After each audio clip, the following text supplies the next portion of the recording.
welcome back, everybody. So, Anna, let's cheers you. Okay, cheers with coffee. Yeah, cheers with coffee. Nice, Thanks nice to for meet coming you. on. So this is Anna Locke, but affectionately known as Permaculture Anna. And you're going to be talking about something that frightens me a little bit. Frightens you? Why? Gardening. Oh my gosh. I know, I get really overwhelmed because my garden is very overwhelming. So it's not particularly big. But I would imagine there's quite a few people that have this sort of anxiety about, oh, what do I do with it? But you, on the other hand, being Permaculture Anna, you just do what my mother does, which you just do things and things work.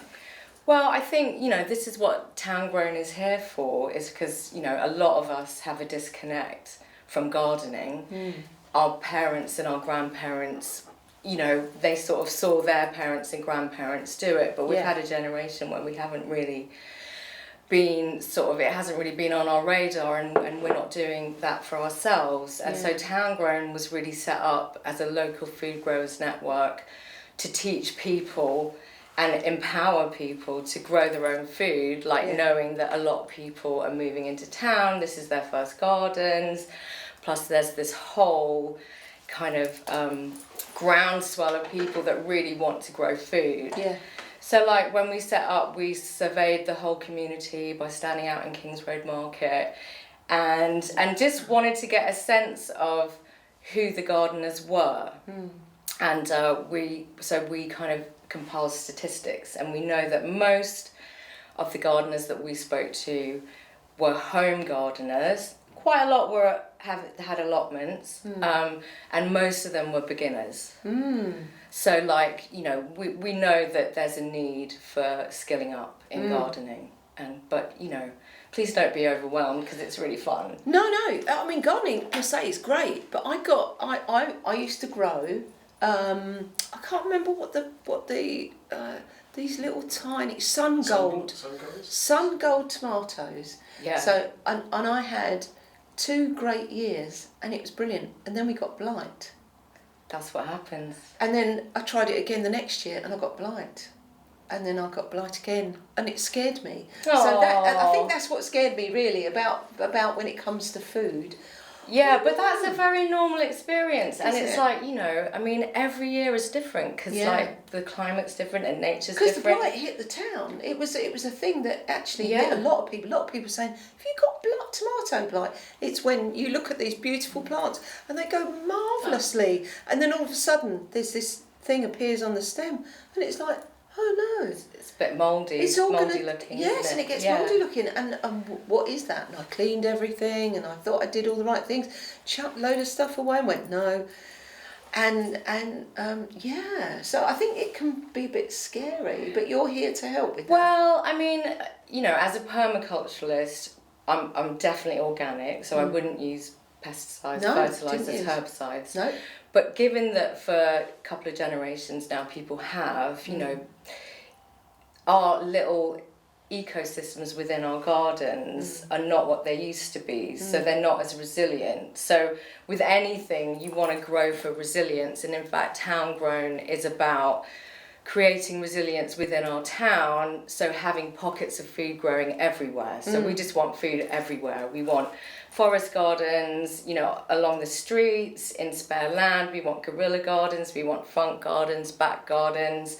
We helped do this virtual orchard called Our Town as an Orchard, where we encouraged people to plant fruit trees in their gardens based on that survey. So we've got this virtual orchard of 160 new apple trees in our town, and that's like a legacy. It's got to be a good thing, isn't it? Yeah, but the whole thing is don't just do one thing. You've got to approach it from multi-faceted functionality and create resilience. And so just to rely on farms or supermarkets, as we saw in the pandemic, it's that's not enough, because one thing can go out the window and you just always need backup and different ways. When you talk about things relying on things, I've got a friend who's a horticulturalist, and he introduced me to hibernaculums. I don't think I know what they are. What's a hibernaculum? So hibernaculum is where you create an environment for the bugs. Like a hotel, bug hotel. Yeah, like a bug hotel, but on a bigger scale. So you're you can make very small hibernaculums or large ones. But for him, he had allotment person.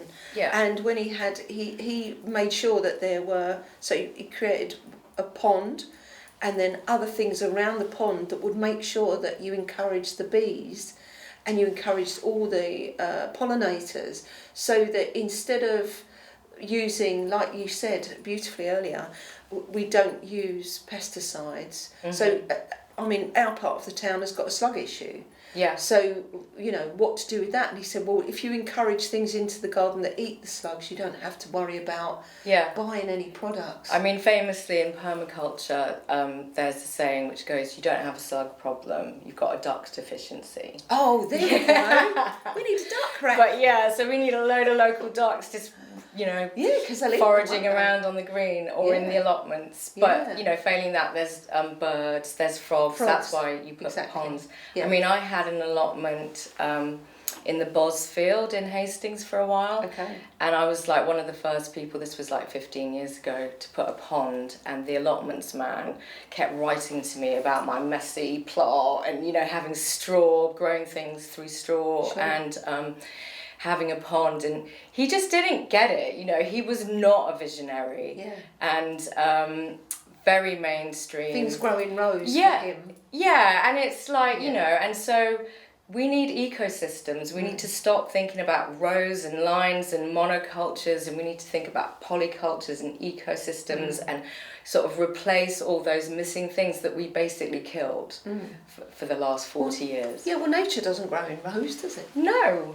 It hates rows. It hates rows. Yeah. It hates boxes. Absolutely. Yeah. I walked through this orchard the other day around Bodiam, and there was a big old disused orchard, really big trees, and it just was planted like, a regiment. And then there was the occasional tree that was bent over, and I just thought, rebel tree. Yeah, exactly. need more rebels in gardening.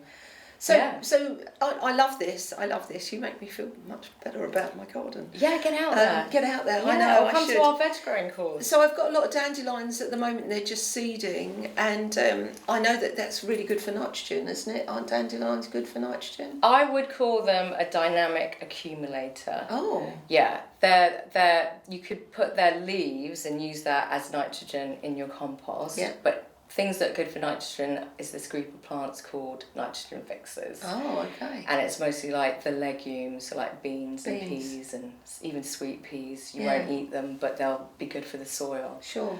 So that's the way you're sort of thinking. You're seeing plants not only for what we would use them for, but what the ecosystem would use exactly. them for. Because I know that if you've got tomatoes, the marigolds are quite handy to have around, aren't they? They're for the flies. For the flies. Exactly. So it's all good.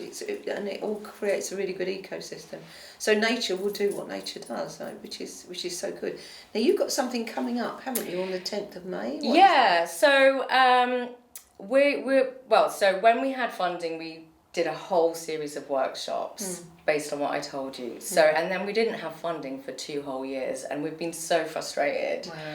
Wow. So we decided at the beginning of this year, with or without funding, we'd put on a course, and we just chose one course. So it's like a day course, complete veg growing for beginners. We're using a new venue, the Compound, which really love, because they're so creative and they're like yes to everything. Yeah, I know, and it's amazing. Reminds me a bit like in London, I used to hang out in some like info squats, and the freedom of that, where it's like, should we do a free shop? Yeah, let's do a free shop. Should we do this? And there it's just teeming with creativity. It is, and it's when, not no. Yeah, exactly. So we set one up, and we kind of priced it based on other courses that we could see that we felt were much more about sitting down, having a cup of tea, looking at a garden rather than learning. But we're more activist, and we want people to feel confident. So we arranged this course, and I think we've overpriced it.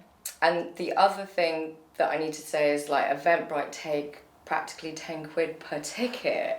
Oh, wow. So I know. So, and we didn't know that when we put the prices. Anyway, long story short, we also since then finally got some funding. Okay. So we really want to run this course just because we're passionate about teaching people. This, isn't it? Yeah. Let's push it. That's right. So The fly's going to be up there as well. yeah. So yeah, it's a whole day. We can take, you know, up to 15, 18 people. Fantastic. It's Ursula, who's our designer, is also Yeah. a great cook. She's doing lunch. She's great. So it's just going to be a whole day, and you know, participants can ask the questions they need to know, but we're also delivering stuff about, you know, traditional veg, soils, how you understand ecosystems. Can I ask a question? Technical question? Sure. Now, you said about Eventbrite taking virtually £10 per ticket. What if people wanted to get in touch with you? Could they get in touch with They you? can get in touch with us, and we'll do £10 cheaper. Yeah, I was Yeah, going to say, there's always a direct. way, isn't there? I think more and more that's the way we need to go. Yeah. Yeah. Instead of using these people that take so much of your I money. know, exactly. Let's keep it in the town, shall Yeah, we? keep it in the Because we town. want to see this actually happen. And I would this love is to see great. it happen. It's myself and Vicky who are teaching. She's, you know, works a lot in like, I think she worked for the Heritage Seed Bank. Wow. So like she's the expert on the strange vegetables and traditional Heritage stuff. Heritage stuff. Yeah, And nice. yeah, I've taught food growing like for 20 years in London. So, you know, I'm passionate, as you can probably tell. Yeah, no, I love that. I love the passion. It's passion for something we can eat. Yeah, Yeah. absolutely. No. Don't get me started on like what you can make from the things we grow, because like, I mean, for me, that is why I grow food. Yeah. But yeah, so yeah, I mean, yeah, please get in touch direct. So this is the first one you've got, and then you've got something else going on. Yeah, so this Later is our trial at self-funding, and I watched your piece with the lady who did the play event, Yeah. and she was saying now she's got to self-fund. So, Yeah.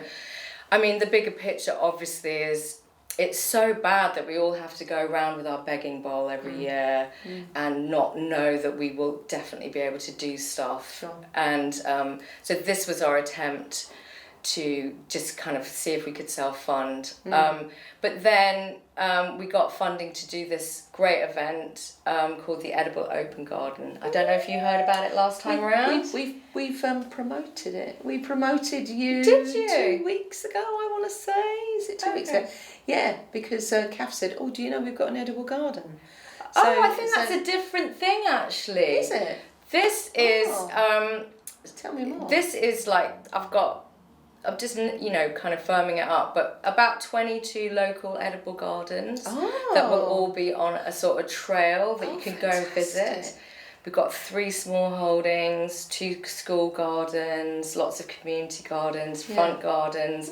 We are actually looking for more back gardens. And the whole idea is that you just go around and you see how people do it. And someone like you won't be afraid. You'd be like, oh my God, look at their I'll be tomatoes. inspired. They've like, you know, kind of strung them up like that. And maybe Yeah. I could do that or whatever. And you can talk to the gardeners. And Sure.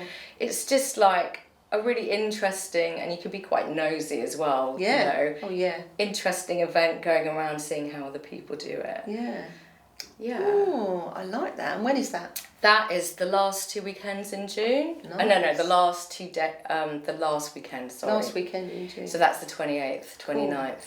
Ah, But I actually have another thing that I wanted to flag up. talk to us. So as part of that event, we're doing a book launch. Oh. And it was kind of, you know, like in this town you have serendipity and you'll meet somebody Always. and they'll go like, oh, and we could do this and we could do that. So it's come out of that, and it's launching this book called The Garden. And it's about the counterculture of like revolutionary visionaries in gardening and agriculture. Yeah. So when I was chatting to Craig Sams, and he'd gone to this book launch the night before, and he's in this book referenced as one of the visionaries. Yeah. It just all kind of flowed on, and so we're going to do a book launch at the Beacon in the garden on the So 5th lovely of garden. June. Yeah, Yeah, perfect. nice. They're actually going to take part in our edible open gardens as well. Yeah. And he's going to bring books and sign them. We can just have like summer drinks. Nice. And Craig Sams is going to talk as well. So, wow. Yeah, 5th of June, 6 to 8 p.m. Nice. At the Beacon. Yeah. Oh, so what got you into permaculture? Yeah, I just have always been a holistic thinker. And I've had like 3 careers in the alternative world, and one was I was an alternative health practitioner. Okay. So I'm into food growing from the health angle. Yeah, sure. So I was always like organic because of the health aspect. So, you know, healthy food, healthy people, healthy soils. And I was also, funnily enough, in alternative education. So when I watched that thing about play, you know, I always thought people learn when they're relaxed and they're happy and They do. Yeah, it's just so much better. But so anyway, long story short, I got into the Transition Town movement in London, helped set up Transition Primrose Hill, and started to do loads of community gardening and food growing teaching and, you know, events around community centres in London. I set up gardens in schools and in like hostels and, you know, community centres. And then through the transition movement, it's actually a permaculture movement. It comes from permaculture. Right. So I reconnected with that. Yeah. And so, yeah, and now I teach permaculture. So. Are you anything to do with the Warrior Square garden? Well, that is a Transition Town project that started, it's Transition Hastings, obviously. It started like, I think 8 years ago or something like that.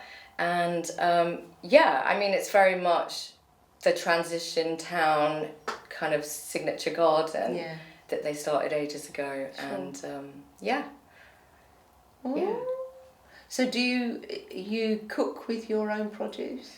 Yeah, like I grow to cook. So I make wine, I make flavoured alcohol, I make crackers out of things that I find in the field growing. Wow. I just, you know, like try and preserve things in as many ways as possible when I grow them. Are you a chutneys, forager? jams? Well, I'm kind of like, so I did write a book called The Forager's Garden, and that was kind of about taking all those plants that you find in the wild and bringing them into your garden so that you can go and forage at home. Yeah. And so you might include... Without a dog peeing on it. Exactly. Yeah. and you know, someone coming out and complaining at you and you know, and you don't know think that. Exactly. You know the provenance of it. So yeah, I mean, my model in permaculture is not like a market garden. So I grow like perennials, you know, loads of fruits, raspberries, blackcurrants, wineberries, different kind of berries, and then find a way to preserve them. Yeah. But I get bored, so I just like to preserve it in all different ways and do something different every year. How cool. Wow. It's fun. Yeah. No doubt. I love this because this is something I aspire to, but not yet. I'm not there yet, but I will be. You will be. I will be. Yeah, come and see all the gardens and, you know. I'm going to come and see all the gardens. I think that's fantastic. really important. Yeah, and come to the book launch. Yeah, I think this is marvellous. What is this weed oil you've got there? Oh, well, you can have this, actually. That is the famous town-grown giveaway growing guide. Really? So we kind of went through and tried to find easy things to grow, but also things that were quite adapted to our town. And so it's just what to sow when to plant them, when to pick them, when to grow them. So as a town, do we have a difficulty with the salt in the sea air, or do we have difficulty with, because we're quite windy as a town, and that I know that it cuts across, and people say, well, the wind then brings the salt and it comes up country, and it certain trees won't grow. Somebody told me actually recently, certain trees won't grow on the seafront because of the salt air. And I'm like, oh, that's a good point, actually, isn't it? It is a good point. Which is why we often have like tropical type trees on the seafront, don't we? Those palm trees. Those palm trees. They also look a bit windburnt. They do look a bit windburnt. Well, I mean, the secret to gardening is finding the right plant for your conditions. So something like salty, windy, you'd go for like really small leaves. Yeah. So like I used to do gardens in St Leonard's, and the olive trees did really well. Sure. or there's something that I've planted that is a superfood. It's called sea buckthorn.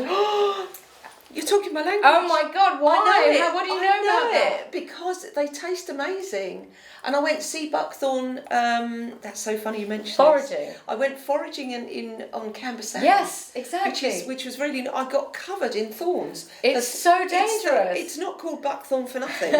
so we spent the day, Sue and I went and spent the day up there, and we harvested a lot of this sea buckthorn. That is really hardcore. Well done. It's hardcore. Yeah. But I couldn't stop eating these superfood berries. They're Yeah. very intense. And not everyone likes them because they're a bit tart, aren't they? They're kind of an acquired taste. They are. I love them. I can't get enough of them. I love the colour. Yeah.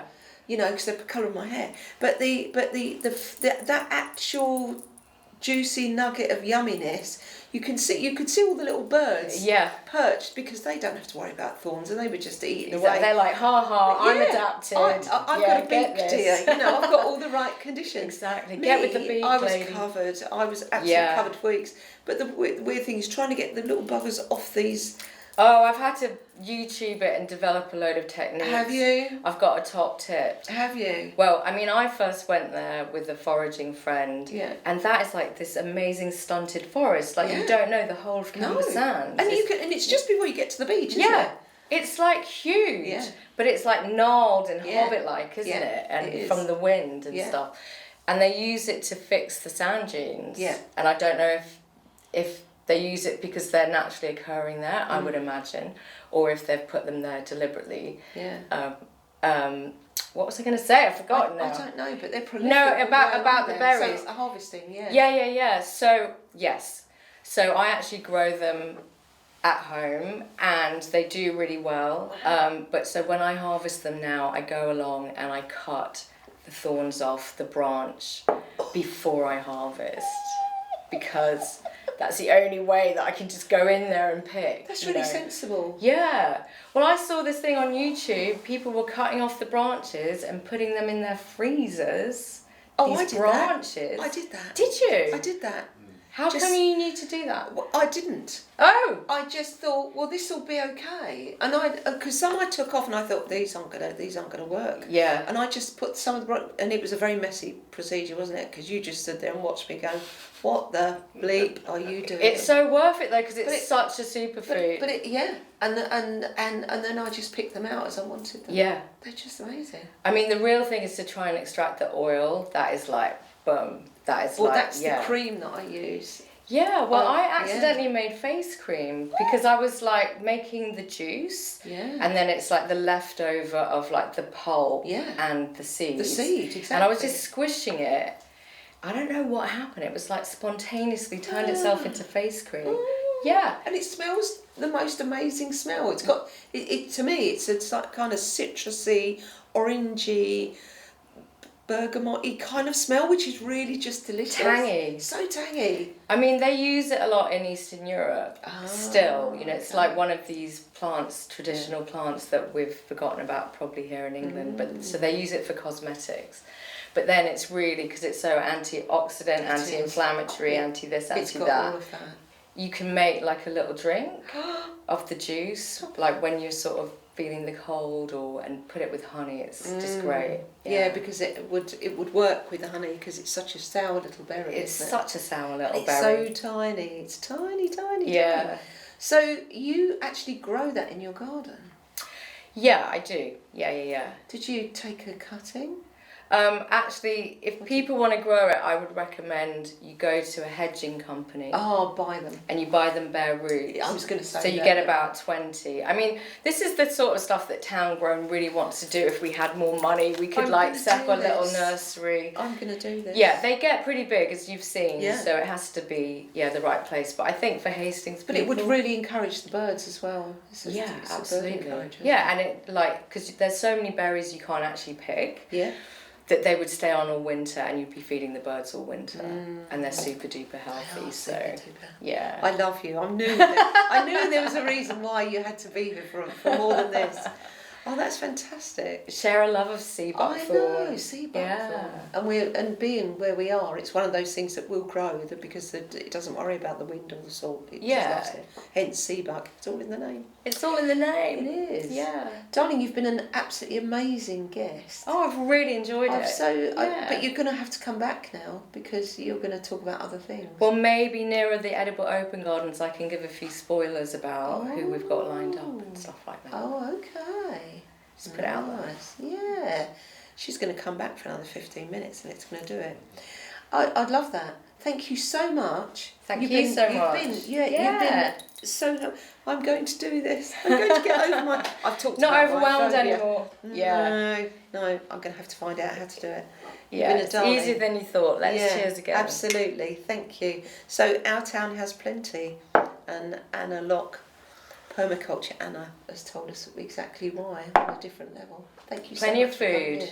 Plenty of food, absolutely. Cheers, my darling. Thanks.